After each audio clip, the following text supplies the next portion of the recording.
Hey everybody, how are you? It's Cindy from Ask Nurse Cindy. Got here early to work because I'm coming to a different building than I'm normally at because I have an all-day meeting and then a dinner tonight. And I was thinking as I was driving, hey, tomorrow is Halloween. So we are beginning what I'm calling the feasting months from now till Easter.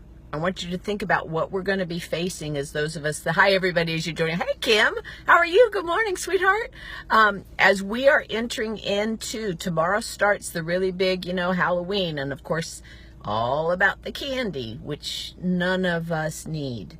We know that sugar and fructose are some of the worst things for us on a low-carbohydrate diet to eat, not only because of what they do to our liver, but what they do to our cravings.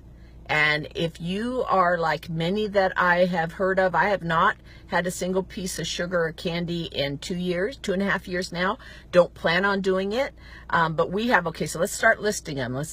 Somebody's got to count them because I only have 5 fingers on. I'm holding the phone with my other one. But good morning as you guys are jumping on. Feel free to hit share because if you are in any way involved in a keto community, we are facing some real big decisions. And if we make bad decisions tomorrow, it's going to be very, very easy to just cascade all the way into spring and lose all of this momentum we've gained. So we've got Halloween, then we've got Thanksgiving, and then we've got Christmas and all the Christmas parties, and then it's New Year's, and then it's Super Bowl, and then in February it's Valentine's Day, and then all the Easter candy comes out, and it's literally going to be the end of April before we take a little break from all these feasting, candy-focused, and overindulgence-focused feast holidays or holidays. So I'm going to tell you my plan, and then I'd love for you guys to share with the community of Ask Nurse Cindy, and feel free to share this to whatever page you want if you would like to. Here's my plan. So I sat and I looked through, I bought this most amazing cookbook at the Low Carb Houston conference this weekend. It's called Boundless, and I'll do a video on it, and I want to try to interview Chef Ryan. It's beautiful. And what I'm doing, I don't have as many cookbooks as my sister Debbie. She's like the queen of cookbooks. I think she's up to 40. I think she's up to 40 cookbooks now. And I hope you guys can hear me. I never even asked. So I guess if you guys couldn't hear me, you would. Somebody, Kim, it's raining cold all day tomorrow, so that's going to be interesting for the kiddos. But here, let's talk about what our goals are, and let's talk about what we're going to do. First, I can't tell you what you're going to do. You're going to make your own decisions. But the first thing I'm doing is I'm planning ahead. I've already started experimenting with my pumpkin spice muffins, which I put a mushed up avocado in it, and they're just so absolutely delicious with cream cheese frosting made with confectioner swerve. I was sitting there looking through the cookbook yesterday, looking for some casserole ideas, trying to, move it around a little bit to have things that really felt holiday special. So I think the first thing for me is I've made a decision already. I will not have the candy. I don't care what party I'm at. I don't care what event. Oh, and those were like, 5 or 6 holidays. Then don't forget, there's birthdays, there's anniversaries, there's work retirement parties, there's holiday office parties. So you've got probably 20 different events that are major enough that you're going to need to make a decision. So at each one of those events. So my decision is I will not go off plan. I don't care what the food is. I don't care who made it or how many times it's been something that somebody's made every holiday.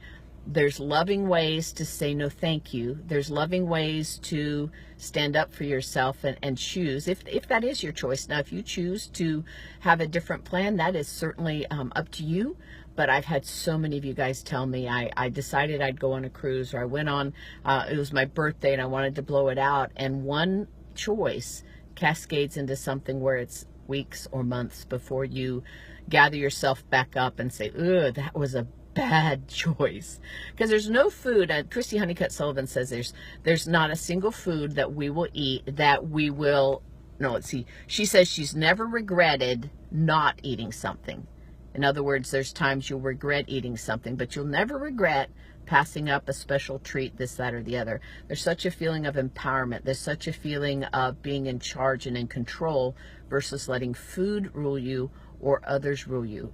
And one of the examples I use a lot, so if you're new to my channel, I guess it's not a channel, this is a page, YouTube's a channel, squirrel, is that we if I was in a 12-step program for alcoholism versus being a carbaholic that's recovering, literally I was addicted to carbs, and I probably still am if I let them back in, the real ones, not the sugar substitute ones. But if I was truly, I'd been 2.5 years or 2 months or 2 weeks on a low carbohydrate diet, or excuse me, an Alcoholic Anonymous type 12-step program, I don't think anyone that really cared about me would come up to me and say, you know, we always have this rum punch at the holidays, or you know, I always make this special sangria or this special, and I'm going to be very offended if you don't have a drink. Just one. It's just one drink. What could it hurt? It's just one cupcake. It's just one piece of Halloween candy. It's just one, you name it, at the donut at the office.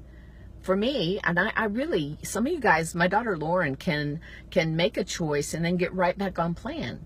I truly feel that if I let it in once, that the next time it'll be easier to justify it, and the next time it'll be easier to justify that. So my goal is to encourage you to make a decision now. What are you going to do or not do? Plan ahead. Pull out your cookbooks. Look at stuff. Google keto desserts. Google keto breads. Try different things. If you don't like it, that's fine. Just give it away or freeze it. But be prepared. Know that you're worth it. That there's hope and there's healing when we eat foods that our body was designed to eat.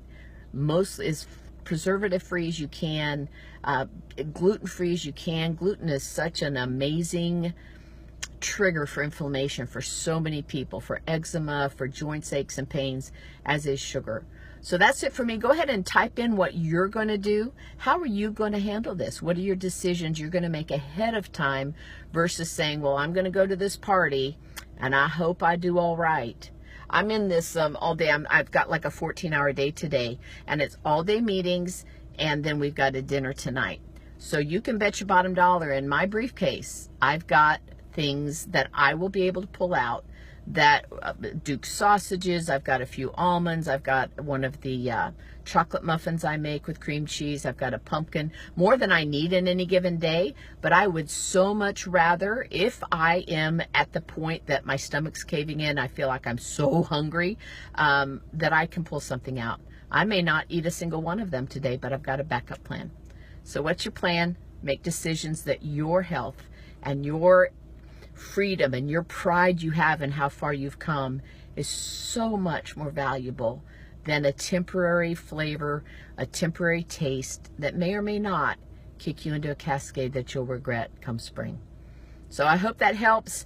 Plan ahead. You do not need the candy. Trust me, it's never been a good thing for you. It's never been a good thing for me. So I care for you guys so much. I'm so glad that you're here. Please hit the share button. If you haven't liked my page, feel free. But other than that, I got to go. Oh, yeah, I got to go. My meeting starts at 8. Take care, everybody. Mwah. Bye.